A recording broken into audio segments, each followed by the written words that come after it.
सम्पूर्णमा ओम पतञ्जलि योग समिति कीर्तिपुरद्वारा आयोजित योगा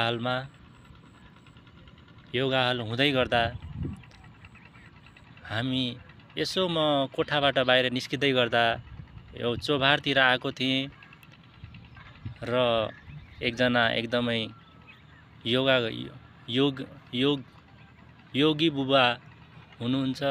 आज उहाँसँग भेट्ने अवसर जुड्यो र उहाँसँग भएका योगाबाट हुने फाइदा कुराहरू र उहाँका अनुभवहरू के कस्तो रह्यो उहाँले यसो छोटो मिठो गरेर भनिदिनु होला।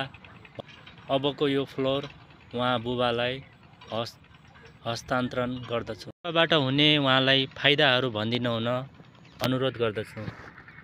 फाइदा हुने कुरा त मैले अघि पनि भने, अहिले पनि भन्दैछु। किनभने जति नै हामीले योग गर्ने तरिका छ त्यो सबै फाइदै छ। बेफाइदा हुने भनेर त कुनै पनि छैन, जम्मै फाइदै छ।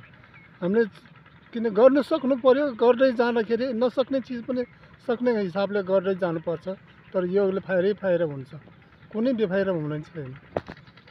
उहाँको कुरा सुनिहाल्नुभयो, योगाले फाइदा हुन्छ। सम्पूर्ण कीर्तिपुरवासीहरू जति जो कोही हुनुहुन्छ, नजिक हुनुहुन्छ, पाङ्गा हुनुहुन्छ या चारधारा हुनुहुन्छ, जता कोही हुनुहुन्छ, बिहान 5 बजेदेखि 7 बजेसम्म हाम्रो योगा हल खुल्ने भएकोले सबैजना आउनुहोस्, सहकार्य गरौँ, योग गरौँ, योगमय बनाऊ, सबै योग कीर्तिपुर योगमय बनाऊ। सबैजना सहकार्य भन्दै यसैमा समावेश होस्। धेरै जसो योग अन्तमा उहाँ केही भन्दै चाहनुहुन्छ बुबा? अन्तमा के भनेदेखि सबैजना युवा युवतीहरू धेरै जसो चाहिँ योगमा आउनुहोस्, योगमा समावेश हुनु। योगले हामीले सम्पूर्ण मतलब ज्ञान प्राप्त पनि हुन्छ, शरीरलाई पनि प्राप्त हुन्छ, राम्रो हुन्छ भन्दै म यति भन्दै